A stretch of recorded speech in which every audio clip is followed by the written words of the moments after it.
símbolos, ideas y asociaciones que van dirigidas a un objetivo en específico. Se expresa a través del lenguaje o de la acción. Algunas definiciones. El pensamiento es el atributo fundamental que diferencia a los seres humanos de los animales. Se trata de una capacidad intelectual que surge como un resultado de series de operaciones mentales de diversos grados de complejidad. La estructura del pensamiento son los patrones cognitivos del andamiaje mental, sobre lo que él se conceptualiza la expresión o la realidad. Ahora le vamos a presentar las características del pensamiento. Otra característica del pensamiento es que el pensar es una resolución de problemas, la necesidad de exigir una satisfacción. Es el proceso de pensar lógico, siempre sigue una determinada dirección. Una de las características cognitivas del pensamiento crítico. 1. Manifestación de una mente abierta. 2. Es la definición de términos en función del contexto. 3. Realizar un esfuerzo constante por estar bien informado. 4. Es la evolución de la credibilidad de las fuentes. 5. Es el reconocimiento de las conclusiones y razones. Los principales tipos de pensamiento son 9. Deductivo, inductivo, analítico, creativo, suave, duro, divergente, convergente y mágico. El pensamiento deductivo parte de afirmaciones basadas en ideas abstractas y universales. Esto quiere decir que parte de un todo a algo singular. El pensamiento inductivo, este es un tipo de pensamiento que no parte de afirmaciones generales, sino que se basa en casos particulares. Esto quiere decir que parte de algo singular a algo universal. Por ejemplo, la luz de un foco te puede dar muchas ideas, por ejemplo, una luz de una linterna, una vela, etc. El pensamiento analítico. El pensamiento analítico crea piezas de información a partir de una unidad informacional. Amplía y llega a conclusiones viendo el modo en que interactúan entre si estos son fragmentos o no. El pensamiento lateral o creativo. Es el pensamiento creativo que se juega a crear soluciones originales y únicas ante un problema mediante el cuestionamiento de las normas que en un principio parece ser evidente.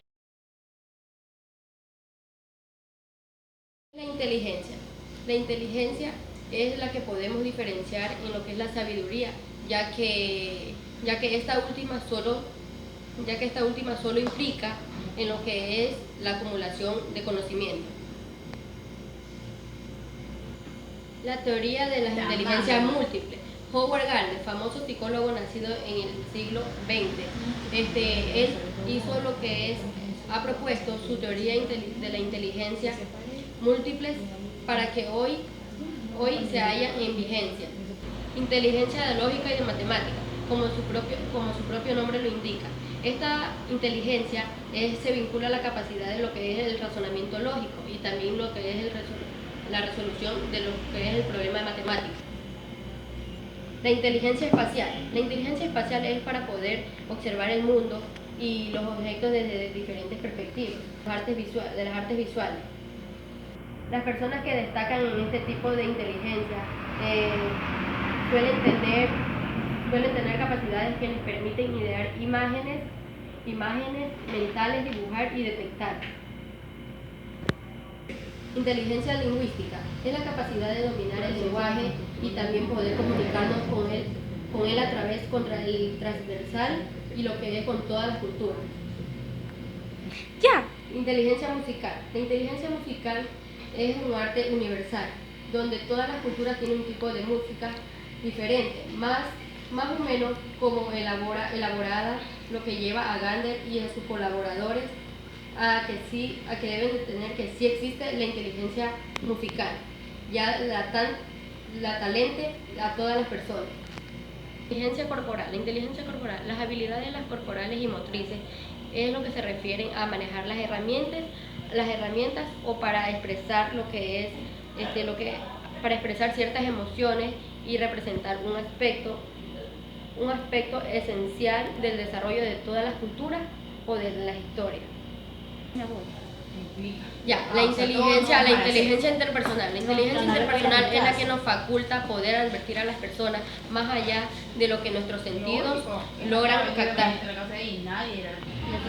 Inteligencia Intrapersonal. La inteligencia intrapersonal se refiere a aquella inteligencia que nos faculta para comprender y controlar nuestro ámbito de uno mismo. Gracias. Situaciones o sucesos que cambian en función de una o más variables. Toda secuencia implica un orden que depende de la variable que define el cambio. Es el proceso que consiste en identificar las características semejantes y diferentes de dos o más situaciones. Cada par de características debe corresponder a una misma variable. Para hacer el procedimiento de la comparación, debemos definir el propósito. Segundo, identificar la variable. Tercero, identificar las características correspondientes a cada variable. Cuarto, identificar las diferencias, igualdades o semejanzas para cada variable. Y quinto, verificar el proceso y el producto. Las comparaciones se realizan en base a observaciones concretas u observaciones abstractas. Las observaciones concretas son observando directamente con nuestros sentidos, y las observaciones abstractas son imágenes mentales que tenemos de los objetos. Relación. La relación es el proceso que consiste en establecer nexos entre pares de características correspondientes a una misma variable a partir de su comparación. El procedimiento para hacer una relación. Primero, debemos definir el propósito. Segundo, identificar la variable. Tercero, identificar las características correspondientes a la variable. Cuarto, identificar la diferencia, igualdad o semejanza para cada variable. Quinto, formular la relación. Sexto, verificar el proceso y el producto. Reflexión. La relación puede expresarse en términos de las características o de la variable. El nexo se establece mediante palabras como iguales, diferentes, semejantes y más que, menos que, tanto como, mientras que, etc. Clasificación simple. Es el proceso mediante el cual podemos separar los elementos de un conjunto en subconjuntos de forma tal que todos los elementos de un subconjunto compartan una característica correspondiente a una variable previamente seleccionada, y cada subconjunto difiere de los demás en las características que comparten de esa misma variable. A cada subconjunto de elementos que comparten una característica se le llama clase. A la variable seleccionada para clasificar los objetos se la denomina criterio de clasificación. Procedimiento para clasificar. Para clasificar, primero debemos definir el objetivo. Segundo, observar los objetos. Tercero, identificar las variables en las cuales tengamos semejanzas y diferencias. Cuarto, seleccionar la variable o criterio de clasificación. Quinto, identificar los nombres o denominación de las clases. 6. Formar las clases con sus respectivos elementos.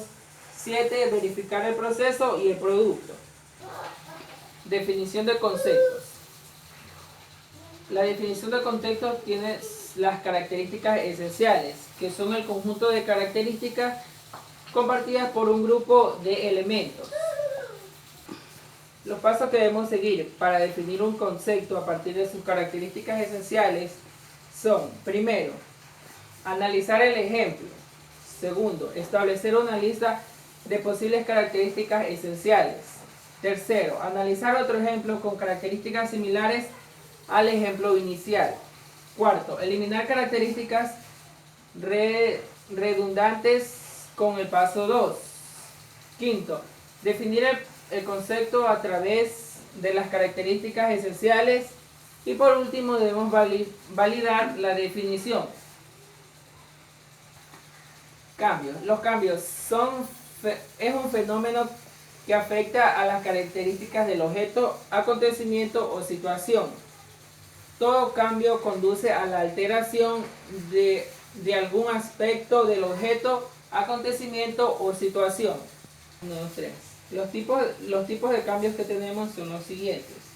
los cambios progresivos, que son crecientes y decrecientes. Crecientes quiere decir que van de menor a mayor, y decrecientes que van de mayor a...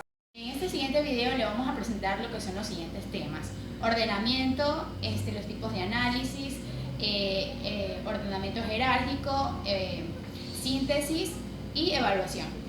Ya. Primer tema, ordenamiento. El ordenamiento consta en un proceso que contribuye una aplicación del concepto de secuencias que experimentan los objetos y sucesos como resultado de los cambios que sufren. Los tipos de ordenamiento pueden ser crecientes y decrecientes. Ya. También existen otros tipos que son naturales y convencionales. Bueno, los procedimientos que se debe seguir para hacer un ordenamiento son los siguientes. Primero, debemos identificar la variable. Segundo, observar los cambios. Ya. Tercero, identificar el tipo de cambio, ordenar los elementos y verificar el producto. El proceso de evaluación es donde una persona puede juzgar o emitir un juicio de valor sobre un objeto, hecho o situación. Los procesos mediante el cual podemos seguir para evaluar son los siguientes: definir el propósito, describir la situación, describir los objetos y los criterios. Las analogías. En las analogías se tienen dos relaciones de primer orden, las cuales se conectan mediante una relación de relaciones o vínculo de segundo orden, la cual llamamos analogía. Ejemplo: sombrero, media pieza. Sombrero es a cabeza, como media es a pies. El sombrero protege la cabeza y la media protege el pie. Procedimiento para completar una analogía. Primero, observo las dos palabras del lado izquierdo de la analogía. Segundo, determino posibles vínculos entre dos palabras. Tercero, observo la palabra aislada al lado derecho de la analogía. Cuarto, aplico el vínculo del paso 2, cada una de las opciones de soluciones. Selecciono la opción que mejor se relacione con el vínculo a cada palabra del lado derecho. Pregúntate si las analogías tienen el tipo de relación y orden. Metáforas. Las metáforas son figuras literarias de lenguaje que contiene ideas implícitas, las cuales debemos descifrar. Toda metáfora lleva implícita una analogía. Voy a dar es de los antónimos, sinónimos y sus partes. ¿Qué son antónimos? Son palabras que se refieren a una misma variable, tienen significados opuestos y pertenecen a la misma categoría gramatical. Ejemplo: de duro, blanco. Su variable, dureza, y su categoría gramatical. Los tipos de antónimos son de negación, excluyente de dos valores, recíproco de dos valores y inversos de dos valores. Antónimos de negación son aquellos que se forman agregando o quitándole las palabras los prefijos negativos. Los prefijos negativos más frecuentes son in, des y a. Un ejemplo: demoral, inmoral. Como pueden ver, aquí tenemos el in de moral. El segundo, culto, inculto. Aquí también podemos ponerle el in para que se forme la palabra inculto. De agradable a desagradable. Aquí también podemos ver la palabra de desagradable. Antónimo excluyente de dos valores. Son partes cuya variable acepta dos opciones y la negación de una de ellas. Significa la afirmación de la otra. La excluyente obliga que si una es cierta, el antónimo es falso. Ejemplo: de sano, enfermo. De encendido, apagado. De artificial, natural.